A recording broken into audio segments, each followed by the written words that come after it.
बागेश्वर धाम सरकार से परिचालित धीरेन्द्र शास्त्री का कार्यक्रम पटना के नौबतपुर में चल रहा है। इस दौरान धीरेन्द्र शास्त्री ने देश को हिंदू राष्ट्र बनाने की बात की है। इस पर कांग्रेस विधानमंडल दल के नेता अजीत शर्मा ने बड़ा बयान दिया है। अजीत शर्मा ने कहा कि वो धीरेन्द्र शास्त्री को नहीं जानते। उन्होंने कहा, कौन है धीरेन्द्र शास्त्री? क्या भारत सिर्फ हिंदुओं का है? यहाँ मुस्लिम, हिंदू, सिख, ईसाई ने कुर्बानी दी है। भाजपा इसकी आरती उतार रही है। भाजपा को रोजगार, महंगाई पर ध्यान देना चाहिए। आरती बाबा की नहीं, जनता की उतारिए। कोई बाबा आया तो आरती उतार रहा है, आश्चर्य की बात है। बाबा तो बहुत लोग आते प्रवचन करते, लेकिन उनके बारे में आप लोग बहुत परेशान हैं। ऐसा कोई खास बात है क्या उनमें?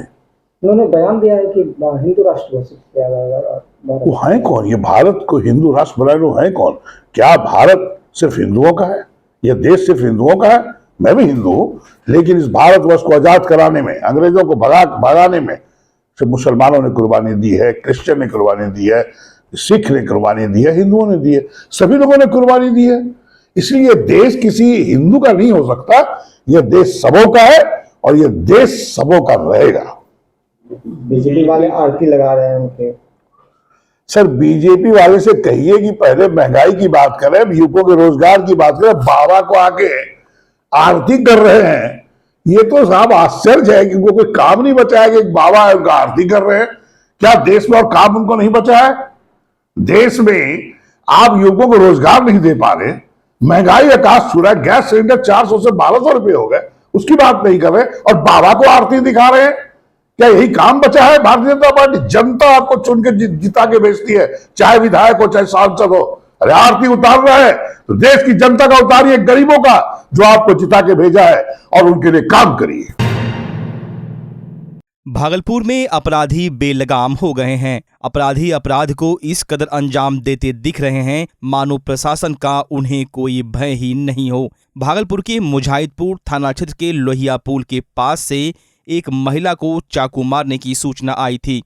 अपराधियों ने एक मवेशी का पत्ता बेचने वाली महिला की चाकू मारकर हत्या कर दी। एक दिन बाद उस महिला की पहचान हो पाई थी। इसी बाबत वरीय पुलिस अधीक्षक आनंद कुमार ने बताया कि इस पर ठोस संज्ञान लिया गया है और जांच चल रही है। जैसे ही दोषी पकड़ा जाता है उस पर कानून सम्मत कार्रवाई की जाएगी। वहीं दूसरी ओर रेलवे आरपीएफ से दिल दहला देने वाली घटना भी सामने आई थी, जहां भागलपुर रेल महिला कांस्टेबल ने पंखे से झूलकर अपनी जीवन लीला समाप्त कर ली थी। इसमें मृतक कांस्टेबल नीतू के पिता ने उसके पति और ससुराल वाले पर एफआईआर भी दर्ज कराया था, जिसको लेकर वरीय पुलिस अधीक्षक आनंद कुमार ने कहा कि इस केस में भी कांस्टेबल नीतू के मोबाइल को जब्त कर लिया गया है। साथ ही आसपास के सीसीटीवी फुटेज को भी खंगाला जा रहा है। सच्चाई जैसे सामने आती है वैसे ही दोषियों पर सख्त कार्रवाई की जाएगी। उस जो उल्टा पुल के पास में उसके नीचे एक महिला को चाकू मार कर हत्या कर दिया गया था और वो महिला भोगा क्षेत्र की रहने वाली थी। तो उसकी पहचान एक दिन बाद हुई और उसमें एफआईआर दर्ज हुआ है। महिला के जो मायके वाले हैं उनके तरफ से एफआईआर दर्ज हुआ है और उसमें अभी 2 लोगों को हिरासत में लेके पूछताछ चल रही है और पुलिस विभिन्न पहलुओं को ध्यान में रखकर अनुसंधान कर रही है। जैसे हम लोग किसी नतीजे पर पहुंचेंगे तो आपको सूचित किया जाएगा। कल एक महिला कांस्टेबल जो आरपीएफ में कार्यरत थी, उनके द्वारा आत्महत्या करने की सूचना प्राप्त हुई और उसमें जो शव को आरपीएफ के जो स्टाफ थे वही लोग मायागंज अस्पताल लेके गए और वहाँ पोस्टमार्टम हुआ और उनके परिजनों के द्वारा जो महिला के ससुराल वाले पति और उनके ससुर इत्यादि लोगों पर दहेज का और आत्महत्या के लिए उकसाने का के आरोप को लगाकर प्राथमिकी दर्ज की गई है। पुलिस अनुसंधान कर रही है और महिला का मोबाइल और अन्य सारी चीज़ों को ध्यान में रखकर अनुसंधान किया जा रहा है और उसमें जो भी उसमें दोषी हो पाया जाएगा उसके खिलाफ कार्रवाई की जाएगी। पति पर सर आरोप लगा है। हाँ, मैंने बताया ना कि पति और ससुराल वालों पर आरोप लगाया गया। तो सभी चीज़ों को टेक्निकल इन्वेस्टिगेशन भी किया जाएगा कि महिला किन से बात कर रही थी, किन परिस्थितियों में आत्महत्या करने के मुहाने पर पहुंची। के एक मात्र एक्सक्लूसिव शोरूम में इस सीजन का सबसे धमाकेदार ऑफर 1999 की शॉपिंग पर पाए सिर्फ 49 रुपए में जिम बैग, 3000 की शॉपिंग पर 500 का गिफ्ट वाचर, 6,999 की शॉपिंग पर 1,000 के डिस्काउंट के साथ 500 का गिफ्ट वॉचर भी। 11,999 की शॉपिंग पर 2,000 के डिस्काउंट के साथ 500 का गिफ्ट वॉचर भी। यहाँ आपको स्पाइकर के शर्ट, जीन्स, टी शर्ट के लेटेस्ट डिजाइन के अलावे बेल्ट, डियो, परफ्यूम भी मिलता है। तो चले आइए स्पाइकर के एक मात्र एक्सक्लूसिव शोरूम में और इस शानदार ऑफर का लाभ उठाएं। तो आज ही पधारें स्पाइकर एक्सक्लूसिव शोरूम, पटल बाबू रोड, रिलायंस ट्रेंड्स के सामने, भागलपुर। महिलाओं का पसंदीदा भव्य शोरूम जनता चूड़ी भंडार में लगन और जितिया के शुभ अवसर पर एक से बढ़कर एक डिजाइनदार और मॉडर्न ब्राइडल सेट पर भारी छूट का ऑफर मिल रहा है। साथ ही कई नई डिजाइन में चूड़ियां और लहठी की काफी भव्य रेंज डिस्काउंट के साथ उपलब्ध है। साथ ही यहाँ सभी प्रकार की मनिहारी सामान बाजार से बहुत ही कम कीमतों में उपलब्ध है। यहाँ आपको फैंसी चूड़ी, जयपुरी लहठी, नेकलेस, इयररिंग, गला सेट, ब्राइडल सेट, फैंसी रबड़, fancy bag, fancy bracelet, metal चूड़ी, फैंसी मंगलसूत्र के अलावे सभी ब्रांडेड कंपनियों जैसे Lakme, lotus, VLCC, mama earth, Johnson and Johnson, Himalaya के सभी प्रोडक्ट डिस्काउंटेड रेट में उपलब्ध है। साथ ही आपके बच्चों के लिए फैशनेबल ड्रेस के अलावे सभी तरह के गिफ्ट आइटम भी उपलब्ध है। यानी कहे तो सभी प्रकार के कॉस्मेटिक आइटम और गिफ्ट आइटम अब आपको एक ही छत के नीचे जनता चूड़ी भंडार में मिलेंगे। तो एक बार चले आइए और कॉस्मेटिक आइटम में पहली बार बड़ी छूट का लाभ उठाएं। हमारा पता है जनता चूड़ी भंडार, DN सिंह रोड, प्रिया पूजा पायल के बगल में, भागलपुर। लगन के इस मौसम में डी कोट लेकर आया है बम्पर धमाकेदार offer, buy 2 get 4। Single piece की खरीदारी पर पूरे 50% की छूट। एक साथ 3 गारमेंट्स की खरीद पर पूरे 55% की छूट। डी कोट एक्सक्लूसिव स्टोर, कपड़ों की दुनिया के जाने माने नाम डोनियर की फैशनेबल प्रस्तुति। D'cot exclusive store, men's wear की दुनिया का एक भरोसेमंद नाम। डी कोट एक्सक्लूसिव स्टोर, यहाँ आकर्षक रंगों और नए ट्रेंडी डिजाइन में पुरुषों के कपड़ों की भव्य रेंज उपलब्ध है। Denim, jeans, shirt, T shirt, trouser, pant, jacket, track pant, lower सहित men's party wear, formal wear की विशाल श्रृंखला मिलेगी, वो भी बिल्कुल नए डिजाइन और रंगों के साथ। तो चले आइए डी कोट और लगन के मौसम में इस भारी छूट का लाभ उठाएं। हमारा पता है डी कोट, पटल बाबू रोड, स्पाइकर शोरूम के बगल में, रिलायंस ट्रेंड्स के सामने, भागलपुर। बच्चा जब जन्म लेता है तो कई बार बच्चा तुरंत नहीं रोता है, रोने में देर हो जाता है। ऐसे में बच्चा क्षतिग्रस्त हो जाता है और उसके बचने की संभावना कम हो जाती है।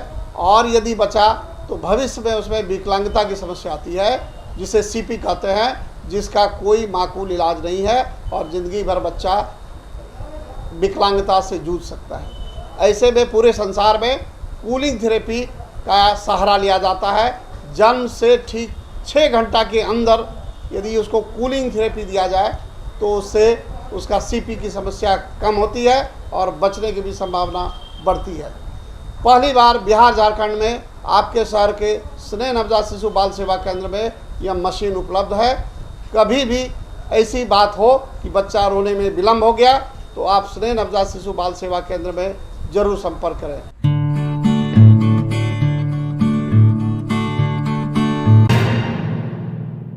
तिलका मांझी भागलपुर विश्वविद्यालय के कुलपति प्रोफेसर डॉक्टर जवाहर लाल ने पुराने खंडर पड़े BN कॉलेज का निरीक्षण किया। वहीं कुलपति ने बताया कि यहां पर डिपार्टमेंट ऑफ एजुकेशन का भवन बनेगा, जिसके लिए एकेडमिक काउंसिल और सिंडिकेट की बैठक में यह पारित हो गया है। वहीं सीनेट में पास कराकर इसे राजभवन मंजूरी के लिए भेजा जाएगा। इसको लेकर कुलपति के द्वारा खंडर पड़े BN कॉलेज का निरीक्षण किया गया। इस दौरान कुलपति के द्वारा यहाँ अतिक्रमण की गई जगहों का भी जायजा लिया गया और यहाँ के हालात को देखकर कुलपति काफी नाखुश दिखे। कुलपति ने बताया कि यहाँ पर असामाजिक तत्व भी इकट्ठा होते रहते हैं और यहाँ पर शराब, गांजा, स्मैक आदि का सेवन भी किया जाता है, जिसको लेकर कुलपति ने रजिस्ट्रार और इंजीनियर को यहाँ पर चारों तरफ दीवार देकर घेराबंदी करने का निर्देश दिया है। वहीं अतिक्रमण कर रहे लोगों को 1 सप्ताह के अंदर जगह खाली करने का आदेश दिया गया है। विश्वविद्यालय का जो एकेडमिक काउंसिल है, विद्वत परिषद और सिंडिकेट से निर्णय लिया जा चुका है कि यहाँ पर department of education Tilka Manjhi Bhagalpur विश्वविद्यालय का होगा।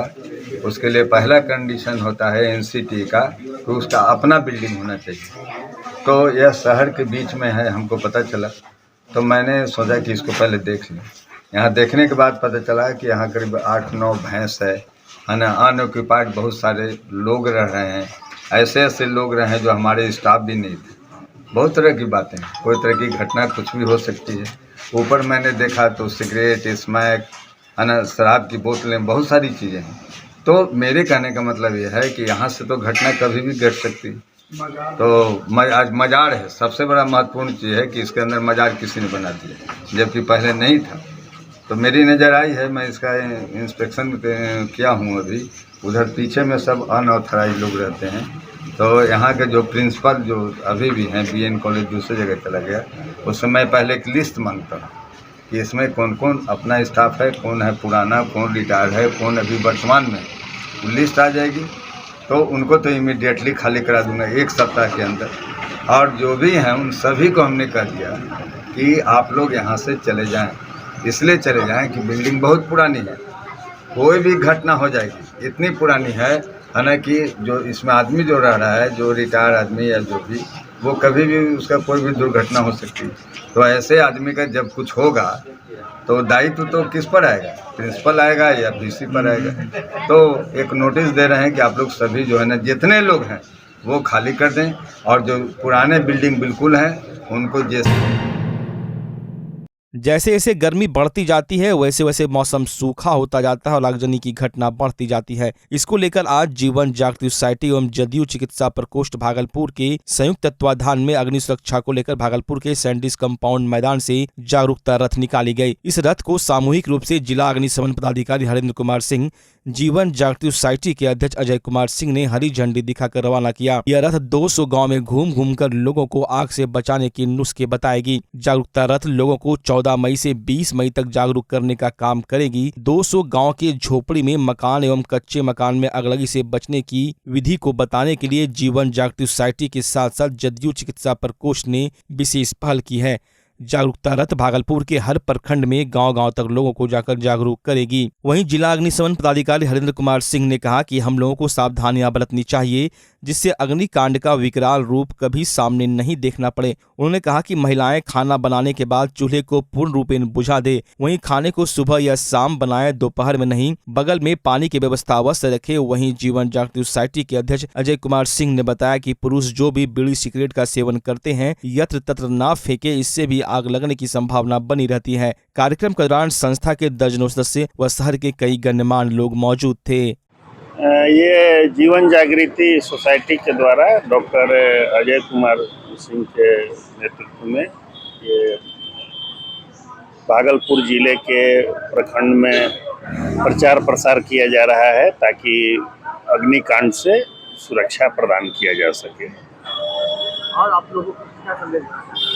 हम लोगों को संदेश बेसिकली जो गांव में रहते हैं कि गांव की जो हमारी गृहिणी है वो खाना बनाने के बाद आग को पूरी तरह चूल्हा को बुझाए ताकि किसी भी तरह के चिंगारी से अग्निकांड को नहीं होने दिया जाए।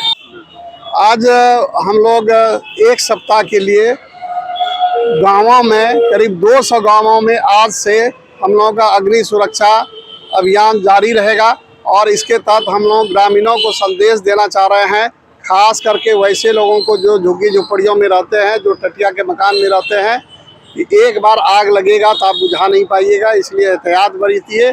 महिलाओं से आग्रह है कि टटिया में रहते हैं तो बगल में मिट्टी का लेप लगाइए, खाना दोपहर में मत बनाइए, सुबह शाम बनाइए, और बगल में मिट्टी और पानी का पहले से व्यवस्था रखिए, कहीं लग गया तो तुरंत आप बुझा सकें। इन बातों का, और चूल्हा यदि खाना बनाते हैं तो बनाने के बाद उसको बुझाइए। इन बातों को महिलाएं ध्यान रखें, पुरुष लोग ध्यान ये रखें कि सिगरेट बीड़ी इधर उधर जला के नहीं फेंक दें। खेत खलियान के पास थोड़ा मिट्टी और पानी का गड्ढा करके उसको कहीं से भी पानी का थोड़ा इंतजाम रखें ताकि वहाँ पर यदि आग लगता हो तो उसको बुझाएं। और हम लोग जो इतना मेहनत कर रहे हैं आपके झोपड़ियों को बचाने के लिए, आपके घरों को बचाने के लिए, उसको सिर्फ सुनिए नहीं, उसको अमल करिए। और जो तरीका हमारे कार्यकर्ता आपको बताएंगे उसको करिए और आग से बचिए, अपने झोपड़े को बचाइए, अपने अरमान को बचाइए और अपने संपत्ति, माल जाल और आदमी को बचाइए। यही संदेश आज हम लोग देना चाहते हैं। ये आज से शुरुआत है। आज हम लोग इधर नाथनगर प्रखंड होते हुए आज हम लोग भागलपुर के क्षेत्र में करेंगे। कल ये यहाँ जाएगा, सुल्तानगंज जाएगा, साकुन जाएगा। इस तरह से 7 दिन अभी ये रथ लगातार भ्रमण करेगा। मैं महिलाओं को ये संदेश देना चाहती हूँ कि आप लोग विपदा आने से पहले आपदा के लिए तैयार रहें और जानकारी और हमारा बचाव ही हमें आगे बचाएगा और हमारे घर परिवार को बचाएगा। महिलाएं ही पूरे परिवार को बचा सकती है। खास तौर पर जो आपके परिवार में बीड़ी सिगरेट पीते हैं वो आप ये ध्यान दीजिए कि उनकी चिंगारी बुझी या नहीं बुझी। मच्छर के लिए कॉइल लगाते हैं, उस पर भी ध्यान दीजिए। सिर्फ चूल्हे पे नहीं, एक चिंगारी भी अभी भड़क के पूरा विनाश कर सकती है। आज मद्य निषेध सिपाही की बहाली की परीक्षा आयोजित की गई। इसको लेकर पूरे भागलपुर जिले में 32 परीक्षा केंद्र बनाए गए थे। सभी परीक्षा केंद्रों पर शांतिपूर्ण परीक्षा ली गई। वहीं कुछ केंद्रों पर परीक्षा शुरू होने से पहले हंगामा भी देखा गया। इस हंगामा को पुलिस ने समझा बुझाकर शांत कराया और फिर परीक्षा शांतिपूर्ण संपन्न हुई। वहीं सभी परीक्षा केंद्रों पर छात्र छात्राओं को ससमय विधिवत जाँच पड़ताल कर परीक्षा केंद्र में प्रवेश कराया गया। परीक्षा सुबह 10 बजे से दोपहर 12 बजे तक हुआ। मद्य निषेध उत्पादन व निबंधन में मद्य निषेध सिपाही के पद पर प्रतिनियुक्ति के लिए परीक्षा आयोजित की गई। इसके लिए सभी केंद्रों पर स्टैटिक दंडाधिकारी, सप्रेक्षक, गश्ती दल, सब जोनल दंडाधिकारी, उड़न दस्ता, सुपर जोनल दंडाधिकारी की प्रतिनियुक्ति की गई थी। भागलपुर में लगातार आगजनी की घटनाएं बढ़ती ही चली जा रही है। ताजा मामला गोराडीह प्रखंड के नदियामा का है, जहां एक 85 वर्षीय की आग में झुलसने से मौत हो गई। गोराडीह प्रखंड के नदियामा पंचायत के वार्ड संख्या 9 में शनिवार की देर शाम चूल्हे की लुत्ती उड़ने से 2 घरों में आग लग गई। आग लगते ही आसपास के लोगों में खलबली मच गई। वहीं स्थानीय लोगों की मदद से आग पर काबू पाने की कोशिश की गई। आग इतनी तेज थी कि आग की लपट में आए 85 वर्षीय प्रसादी मंडल झुलस गए। उसे बचाने गया एक युवक भी आग की चपेट में झुलस गया। ग्रामीणों के सहयोग से किसी तरह आग पर काबू पाया गया। वहीं झुलसे हुए 85 वर्षीय प्रसादी मंडल की मायागंज अस्पताल में इलाज के दौरान मौत हो गई। आग की चपेट में आने से दोनों घरों में लाखों का नुकसान हुआ है। घटना हुआ था कि वो शाम का टाइम 7:30 बजे वो मम्मी साहब खाना बन गया था 3-4 बजे। और क्या लुट्टी था, क्या हवा चला, लुट्टी उछल के वो डमखला लगा, डमखला में लग के उसके बाद आग लग गया। फिर हम पता नहीं चला, तब गाँव वाला कितना दौरा निकालने के कारण थोड़ा बहुत उसको धू लगा है। और उसके बाद वही तरह हम लोग हॉस्पिटल लेकर आए, यहाँ एम्बुलेंस बुलाएँ तो यहाँ भी डॉक्टर बोला कि तो इसका बचने का कम ही उम्मीद है। उसके बाद सुबह 6:45 बजे के लगभग मृत्यु हो गई। क्या नाम हुआ आपका? सुधीर कुमार मंडल। इसका क्या नाम था? प्रसादी कुमार। उम्र कितनी थी? प्रसादी मंडल। उम्र इसका वही 80-85 के लगभग। कहाँ के रहने वाले? नदियामा के। नदियामा में कहाँ? नदियामा गाँव ही है, पंचायत गोराडीह।